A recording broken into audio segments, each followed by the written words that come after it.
सुदोस्त दसरेप सिद्धराज्य लक्ष्मी धर्मिष्ठ आर्य वज्रायदगादरण्यं माया मृगं दैतैप्सि त्वमनवदाव वन्दे मा पुरुषदे चरणारविन्दम्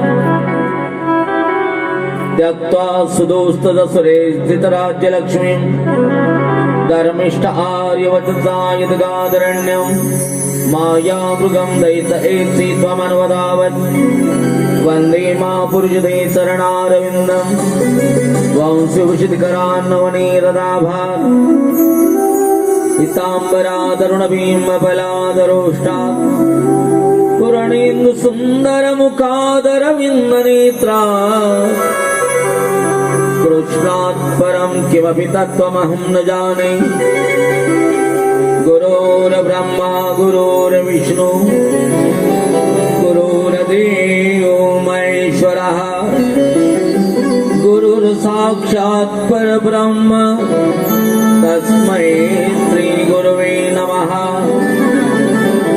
नारायणं नमस्कृत्य नरं चैव नरोत्तमं देवीं सरस्वतीं व्यासं ततो जयमुदीरयेत्। यं प्रव्रजन्तमनुपेतमपेतकृत्यं द्वैपायनो विरह कातर आजुहाव पुत्रेति तन्मयतया तर्वो विनेदु तं सर्वभूतहृदयं मुनिमानतोऽस्मि। सर्वमङ्गलमाङ्गल्ये शिवे सर्वार्थसाधिके शरण्ये त्र्यम्बके गौरी नारायणे नमोस्तुते। बोले राजा रामचंद्र भगवान की जय, पंढरीनाथ भगवान की जय।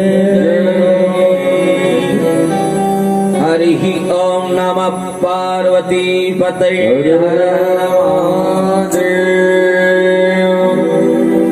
कृष्ण गोविंद गोविंद गोपाला कृष्ण गोविंद गोविंद गोपाला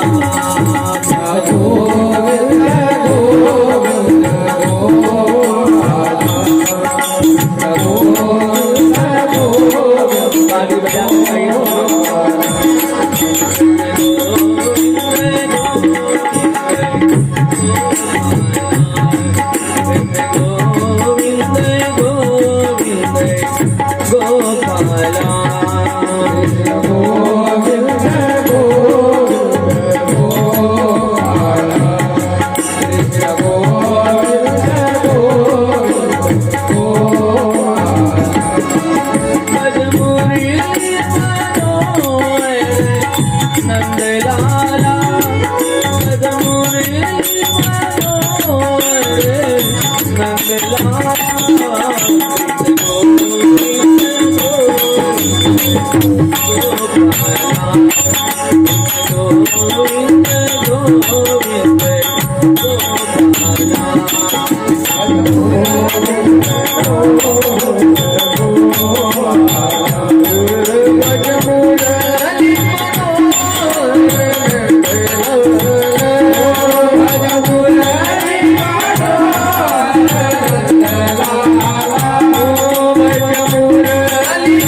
परम पिता परमात्मा परात्पर परमेश्वर बेस कमी को ट्रेबल दे शॉर्ट करून टाकायला हलका सा टाकून वाढून दे. श्याम सुंदराच्या दिव्य कथांचं निरूपण करण्याचा या ठिकाणी आलेला सुयोग. श्याम सुंदर की असीम कृपा 20वें साल का ये ज्ञान के संपन्न हम कराने जा रहे हैं. माँ भगवती की असीम कृपा, उन्हीं की परम कृपा से इस यज्ञ की कड़ी को हम आगे बढ़ाते हैं. मंडल के सभी सदस्य गणों को राजगद्दी से प्रणाम करता हूँ. आदरणीय पटले सर एवं सभी उपस्थित श्रोतागण, आप सभी आदरार्थी हो. सभी संगीतकार, सभी को प्रणाम. कथा की कड़ी को आगे बढ़ाता हूँ. श्याम सुंदर की असीम कृपा से संपन्न होने वाला यह दिव्य यज्ञ उनके प्रांगण में पवन तालाब के पावन सानिध्य में संपन्न होने वाला यह सप्ताह आज चतुर्थ दिन का प्रथम सत्र है.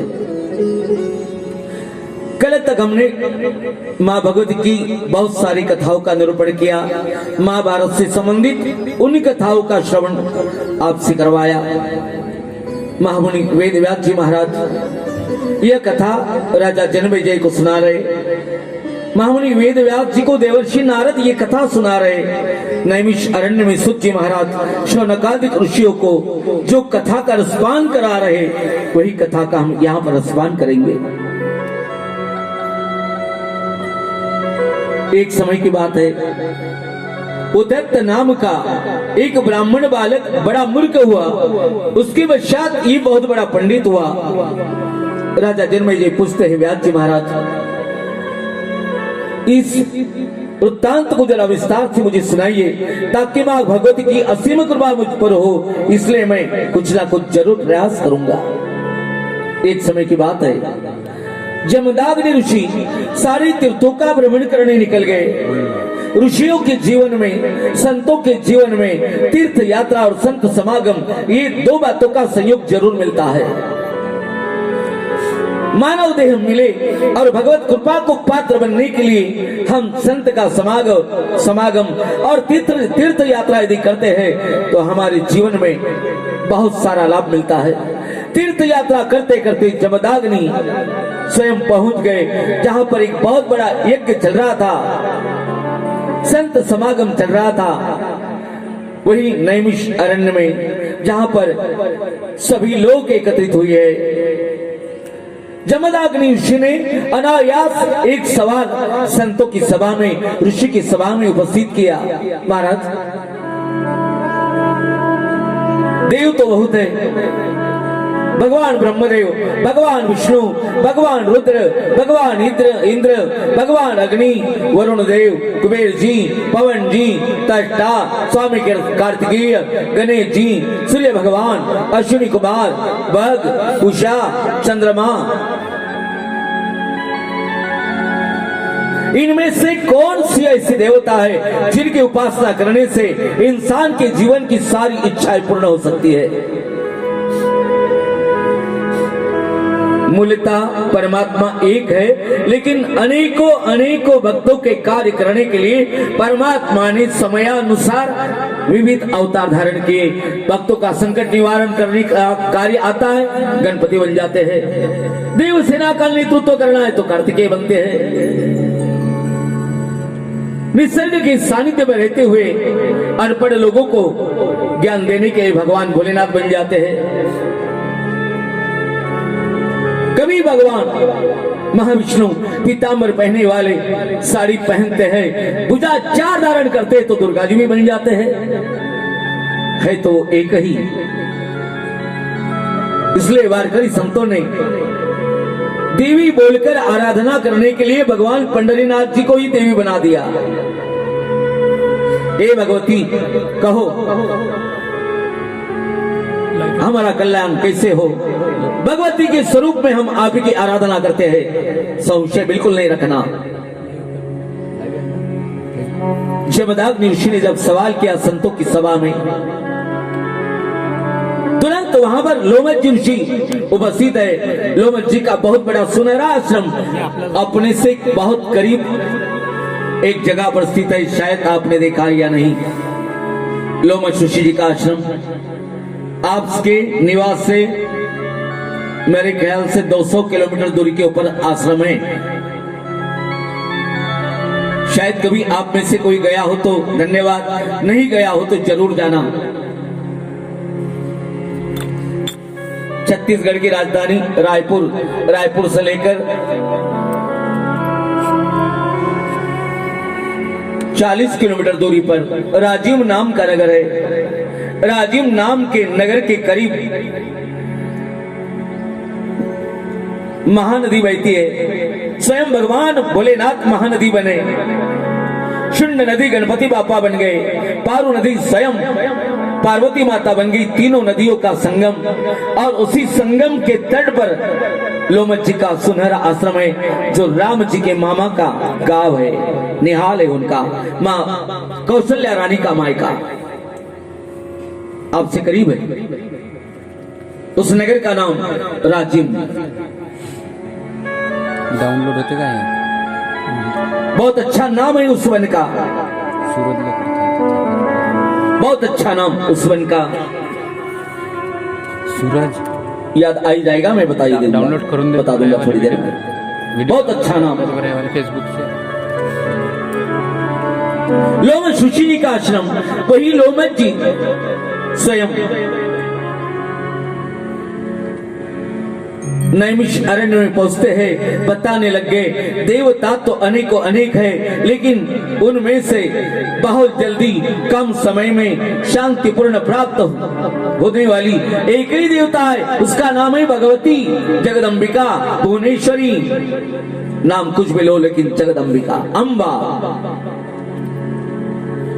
महाराज, इनकी प्रसन्नता के लिए क्या करना होगा? थोड़ा सा भी मंत्र उच्चारण कर लिया तो भी प्रसन्न होती है।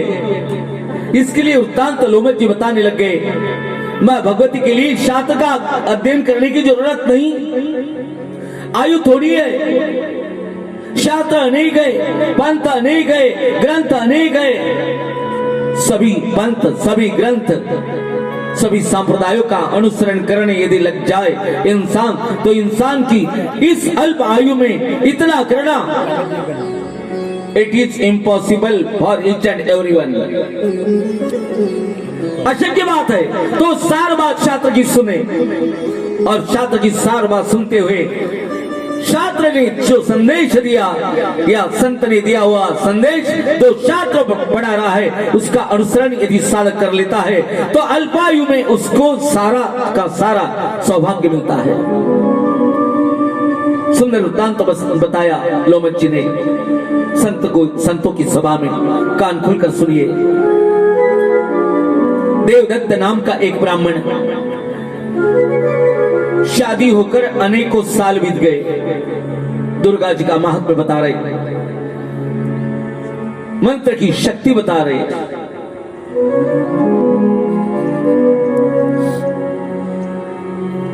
बहुत सारे साल बीत गए, संतति का संयोग जीवन में आया नहीं। हमारी गृहस्थी जीवन में संतति का संयोग नहीं आता तो सबसे बड़ा दुखी होता है। शादीशुदा आदमी हो या वो घर की माँ हो, दाम्पत्य दोनों दुखी रहते हैं। क्या करें, अभी तक हमारे जीवन में संतति का संयोग नहीं बना। ए प्रभु, आपने कहां पर आंखें बंद करके आप बैठ गए हो? आइए आंखें खोलकर देखिए, हमारे गृहस्थी जीवन में बेटा या बेटू तो जरूर हो जाए।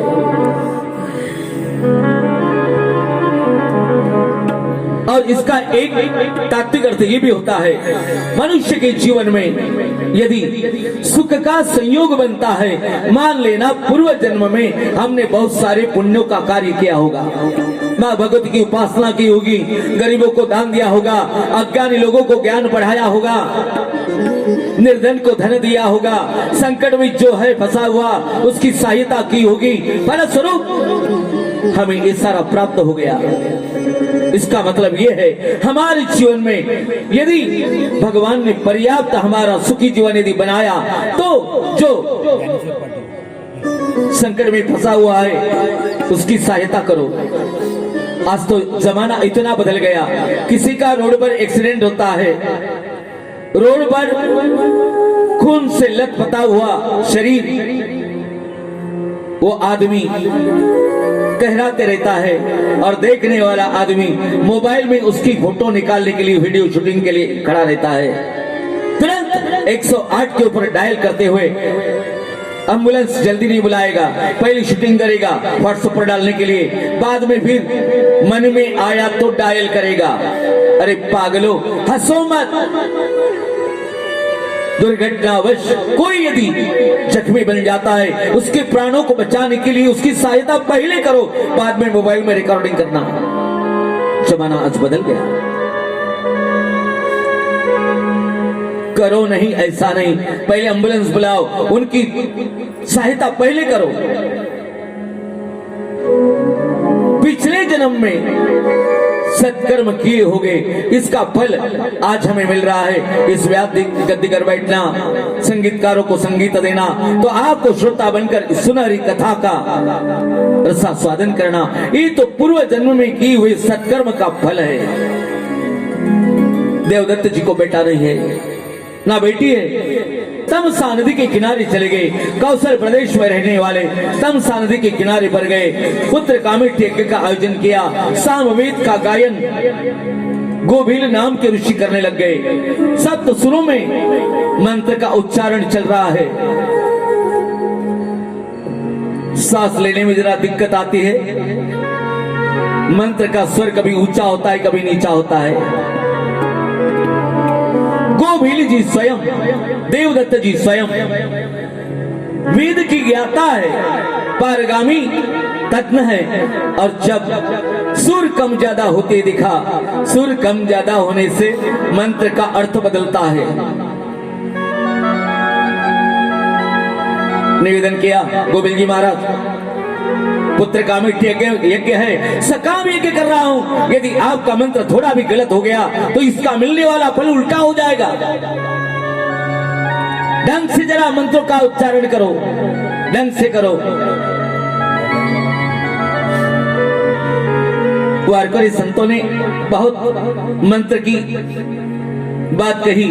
तुकाराम जी महाराज स्वयं बोलते हैं, मंत्र चढ़े थोड़ा तरी धरती होए वेड़ा।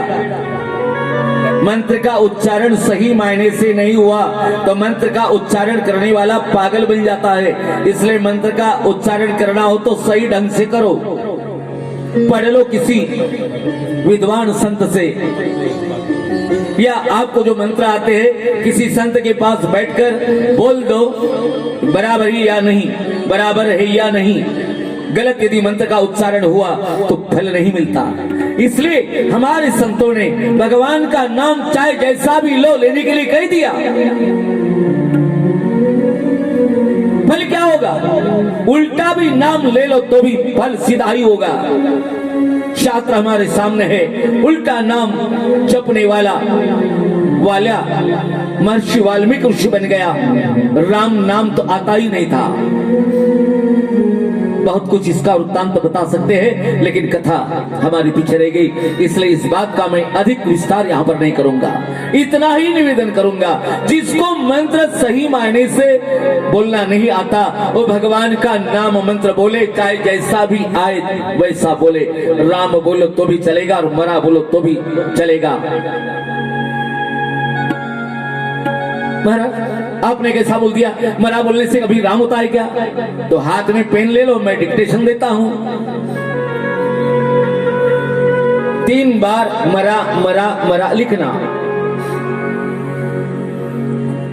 पहला जो मरा लिखा है उसके आरंभ का म काट देना पेन से, और तीसरे शब्द का मरा शब्द लिखने के बाद जो रा आता है उसको काट देना, बीच में रामा रामा 2 शब्द बच जाएंगे। प्रयोग कर लो।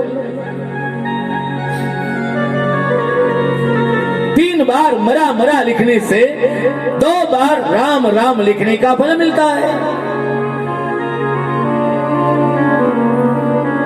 शाप दे दिया मंत्रविद्ता ऋषि ने। आपको मुझे टोक रहे हो देवदत्त जी, आप मुझे टोक रहे हो। गोविंद जी महाराज बोलने लग गए, क्या तुझे बेटा होगा लेकिन बड़ा मूर्ख होगा, नालायक होगा। अब तो रोने लग गए देवदत्त जी। अरे अरे, मैंने कहा शुद्ध मंत्र बोलो तो आपने शाप ही दे दिया।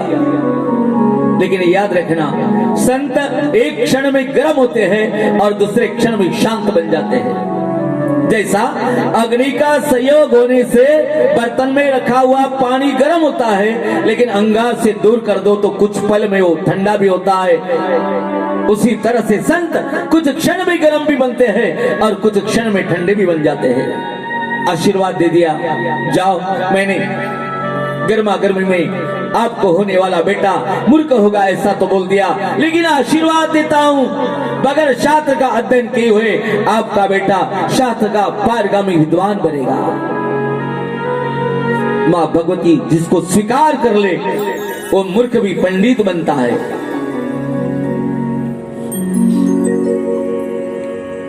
सही समय में गर्भाधान संस्कार हुआ। पत्नी का गर्भाधान संस्कार होने के पश्चात कुछ दिनों में 6वां महीना उसका भी संस्कार करवाया। हमें लगता है कि बहुत आडंबर करके संस्कार करे, जरूर करो, लेकिन ये संस्कार क्या देता है? गर्भ के ऊपर संस्कार करने के लिए ये सारी पद्धतियां शास्त्र ने बताई, उसी का हम अनुसरण करते हैं। जरूर करो। बेटे का जन्म हुआ, सही नक्षत्र पर हुआ, रोहिणी नक्षत्र पर बेटा जन्म लेता है। देवदत्त जी को परम आनंद हुआ, वारे वाह, पुत्र कामेट यज्ञ सफल हुआ। मेरे आंगन में किलकिलाता हुआ मेरा बेटा मेरे सामने खेल रहा है। क्या भगवती ने कृपा की मुझ पर? बेटा बड़ा हुआ, 8 साल का हुआ, जनेऊ संस्कार हुआ, मुंडन संस्कार हुआ। गुरुजी आए, वेद का अध्ययन करवाने लग गए। बोलो बेटा, हरि ओम गणानांता गणपति ग्वंघवामहे निधिनांता निधिपति ग्वंघवामहे। बोलो। बेटा बोलता ही नहीं। चल बोल, संध्या करना है तुझे, गायत्री का मंत्र बोलो। ओम भूर्भुवस्सुः तत्सवितुर्वरेण्यम्। अरे बोलना, बोलना आता ही नहीं। 12 साल का बेटा हुआ, संध्या बंदन करना उसे आता नहीं। ब्राह्मणों के लिए जरूरी होता है 8 साल का बेटा हो जाए उसका मुंडन संस्कार करे। महाराज क्या ब्राह्मणों के लिए मुंडन संस्कार है, जनेऊ संस्कार है, बाकी वर्णों के लिए नहीं है क्या? सारे वर्णों के लिए व्यवस्था की है, लेकिन आचार संपन्न जीवन है तो व्यवस्था स्वीकार करो। महाराज, महिलाओं को वेद पढ़ने का अधिकार नहीं। महिलाओं को पवित्रता का ध्यान रखते हुए वेद पढ़ने का अधिकार है। आप पवित्रता का ध्यान न रखते हुए वेद का अध्ययन करने जाओगे तो फल उल्टा हो जाएगा। सभी वर्णों को जनेऊ संस्कार का अधिकार है, लेकिन वो शुद्ध शाकाहारी हो, मद्यपान करने वाला नहीं हो, शास्त्र ने बताए हुए मार्ग का अनुसरण करने वाला है, तो उसे भी ब्राह्मणत्व अपने तपस्या से प्राप्त होता है। हमारा आचरण शुद्र सा हो। वर्ण में हम ब्राह्मणों के घर में भी यदि जन्म लेते हैं, लेकिन शूद्र के जैसा आचरण करते हैं तो वो निंदनीय माना जाता है। सावधान।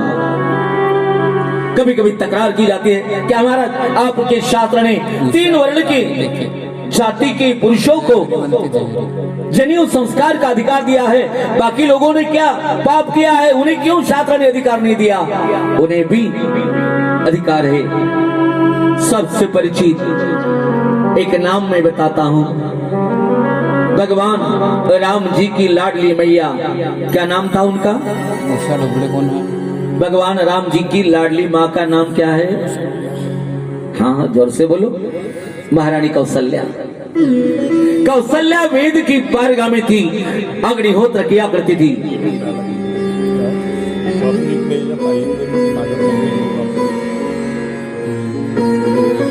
इसका नाम उत्तत्य रखा। रोहिणी नक्षत्र पर जन्म लेने वाला है बेटा। पिताजी देवदत्त सोचते हैं मेरा बेटा वेद का पारगामी ब्राह्मण बने। दुर्दैव ऐसा, भाग्य ने ऐसा झांसा दिया। संतों से मिला हुआ शाप था। निपुत्रिक रहे तो ठीक है, लेकिन मूर्ख बेटा जन्म ना ले। मूर्ख बेटा यदि जन्म लेता है तो गृहस्थी का सारा कारोबार चौपट बन जाता है। परोपकार करने वाला, शास्त्र का अध्ययन करने वाला, माँ बाप की सेवा करने वाला, ज्ञान को पढ़ाने वाला बेटा होना चाहिए। व्यापार करे, व्यवसाय करे, ये तो पेट भरने के लिए सभी को करना होता है, लेकिन शास्त्र मर्यादा से करे। शास्त्र की आज्ञा है कृषि गोरक्ष वाणिज्यम वैश्य कर्म स्वभावजम परिचर्यात्मकम कर्म शूद्रस्यापि स्वभावजम। वैश्य के बेटे को खेती करना, हाँ, गैया पालन करना। महाराज मुर्गियां पाली तो एक कनपट में लगाई, तो शास्त्र ने ये नहीं बताया मुर्गी पालन करो, ये तो हमने हमारे मन से लगाया। क्या करते हो जी? अंग्रेजी में नाम लेते हैं, हाँ, अंग्रेजी में नाम लेते हैं। किसी का फिश फार्म है, मछली पालन, किसी का कुक्कुट पालन। आप क्या करते हो जी? Recently I am maintaining the goat farm. अंग्रेजी में क्यों बोलता है, हिंदी या मराठी में बोल देना, बकरी पालन करता हूं। शासन ने आज उसको भी खेती का दर्जा दिया। कुक्कुट पालन, मुर्गी पालन, बकरी पालन। शास्त्र ने गैया पालने के लिए कहा है, मुर्गी पालने के लिए या बकरियां पालने की आज्ञा शास्त्र ने नहीं दी। शास्त्र का अध्ययन करो। आज तो कीर्तनकार महाराज के आंगन में भी बकरियां बांधी हुई रहती है। शर्म करो। इन चीजों का पालन करना पाप है। इनको स्पर्श करना भी पाप है। मत करो ये पाप। गैया पालन करो तो पुण्य है। गोपालन करो। कृषि गोरक्ष वाणिज्यम वैश्य कर्म स्वभावजम। हाँ, खेती करना, गैया पालन करना, व्यापार करना शास्त्र ने बताया। मूर्ख बेटा वो तथ्य किसी काम का नहीं, ना वो पढ़ता है ना